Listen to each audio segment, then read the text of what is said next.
আসসালামু আলাইকুম। এখন শুনবেন সংবাদ শিরোনাম। ইরানের সভ্যতা বিনাশের হুমকি দিয়ে যুদ্ধবিরতি, তবুও নিজেদের জয়ী বলছে ট্রাম্প প্রশাসন। পরাজয় ঘটেছে কাগুজে বাঘের, পাল্টা দাবি ইরানিদের।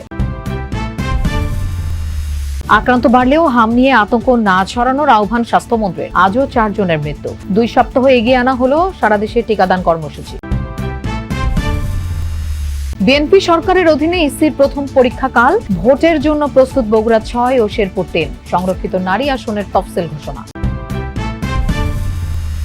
গুরুত্বপূর্ণ অধ্যাদেশ বাতিল সংস্কার প্রক্রিয়া বাধাগ্রস্ত করবে মত আইনজীবীদের। সরকারপন্থীদের দাবি, বিচার বিভাগের স্বাধীনতা নির্ভর করে বিচারকদের উপর। এতক্ষণ শুনছিলেন সংবাদ শিরোনাম, এখন শুনবেন বিস্তারিত।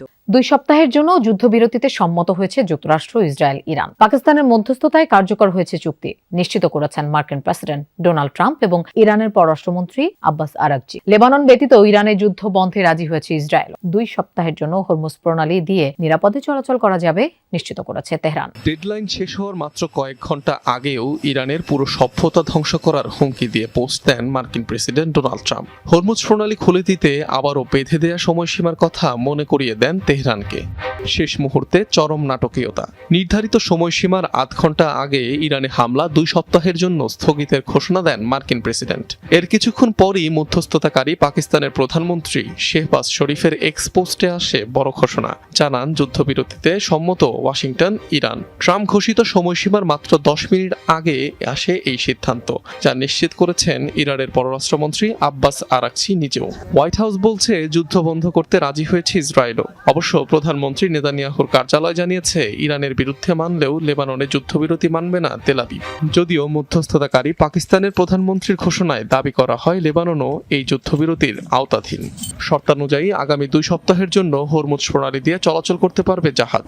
ইরানের সশস্ত্র বাহিনীর সাথে সমন্বয়ের ভিত্তিতে নিশ্চিত করা হবে নিরাপদ যাতায়াত। তবে যুদ্ধবিরতি চলাকালে নৌরুটটি দিয়ে যাতায়াতকারী জাহাজ থেকে টোল আদায় করবে ইরান ও ওমান, যা ক্ষতিগ্রস্ত অবকাঠামো পুনর্গঠনে খরচ করবে তেহরান। ইরান যুক্তরাষ্ট্র যে যুদ্ধবিরতি হলো, এটা কি সত্যিকার অর্থেই শান্তির শুরু নাকি সাময়িক কোনো কৌশলগত বিরতি? আপনাকে অসংখ্য ধন্যবাদ আমাদের সাথে নেওয়ার জন্য।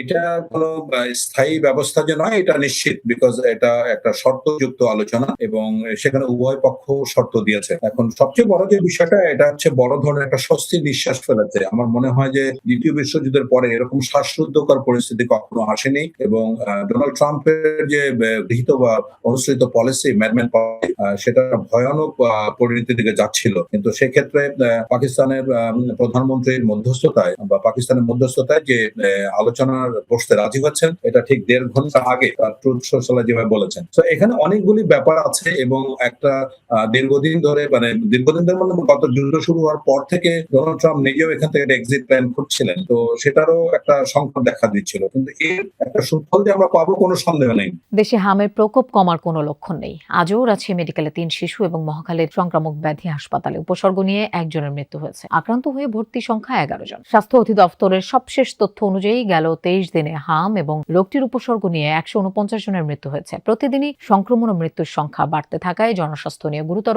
উদ্বেগ তৈরি হয়েছে। হাম উপসর্গ নিয়ে মহাখালীর সংক্রামক ব্যাধি হাসপাতালে প্রতিদিন ভর্তি হচ্ছে 1/2 শিশু। রোগীদের জায়গা দিতে হিমশিম খাচ্ছে কর্তৃপক্ষ। তীব্র জ্বর, শরীরে র্যাশ, চুলকানি, সর্দি, কাশি, ডায়রিয়া, শ্বাস-প্রশ্বাসের জটিলতায় ভুগছে রোগীরা। কেউ কেউ আক্রান্ত হচ্ছে নিউমোনিয়া ও ডায়রিয়ায়। শিশুদের দেয়া হচ্ছে নেবুলাইজার। রোববার থেকে ঝুঁকিপূর্ণ 18 জেলার 23 উপজেলায় হামের বিশেষ টিকাদান কর্মসূচি চলছে। 3 দিনে 2,28,415 শিশু পেয়েছে ভ্যাকসিন, যা লক্ষ্যমাত্রার 19%। নিউমোনিয়া হয়েছে, হাম হয়েছে, তারপরে অনেক সমস্যা, রক্ত ইনফেকশন। ডাক্তার বলছে ওষুধ লিখে দিয়ে গেছে, এখন যে ওষুধ আছে এগুলা চালাই যাইতেছে, আস্তে ধীরে ঠিক হয়ে যাবে বলছে। হাম নিয়ে অযথা আতঙ্ক ছড়াবেন না। দেশে রোগটি প্রতিরোধে ভ্যাকসিনের পর্যাপ্ত মজুদ রয়েছে। 20 এপ্রিল থেকে দেশ জুড়ে টিকাদান শুরু হবে। সংসদে এমনটাই জানিয়েছেন স্বাস্থ্যমন্ত্রী সরদার মোহাম্মদ সাখাওয়াত হোসেন। সংসদ অধিবেশনে হাম নিয়ে ব্রাহ্মণবাড়িয়া 2 আসনের এমপি রুমিন ফারহানার প্রশ্নের জবাবে তিনি এসব তথ্য জানান। বলেন, আওয়ামী লীগ এবং অন্তর্বর্তী সরকারের টিকা ব্যবস্থাপনায় গাফিলতির কারণে পরিস্থিতি জটিল হয়েছে। সেই সংকট কাটিয়ে উঠছে সরকার। সংসদে দেয়া বক্তব্যে স্বাস্থ্যমন্ত্রী জানান, 2,19,00,000 হামের টিকা পাওয়া গেছে, আরো মজুদ আছে। দুর্নীতি ও বিলম্ব এড়াতে এবার টেন্ডার প্রক্রিয়া বাদ দিয়ে সরাসরি ইউনিসেফ থেকে টিকা সংগ্রহ করা হচ্ছে। আমরা ডিক্লেয়ার করেছিলাম from 3rd may all over the country শুরু করার জন্য।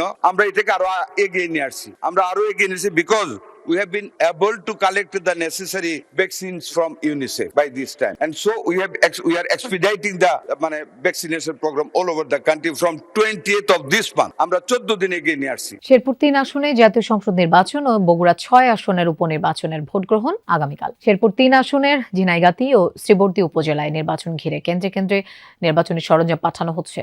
নেওয়া হয়েছে ব্যাপক নিরাপত্তা ব্যবস্থা। মাঠে রয়েছে পুলিশ, আনসার ও বিজিবি। পাশাপাশি স্ট্রাইকিং ফোর্স হিসেবে সেনাবাহিনীর সহযোগিতা করবে প্রশাসনকে। কর্মকর্তারা জানান 128টি কেন্দ্রে ভোটাধিকার প্রয়োগ করবেন 4,13,000 মানুষ। নির্বাচনে লড়বেন জামায়াত, বিএনপি ও সমাজতান্ত্রিক দলের 3 প্রার্থী।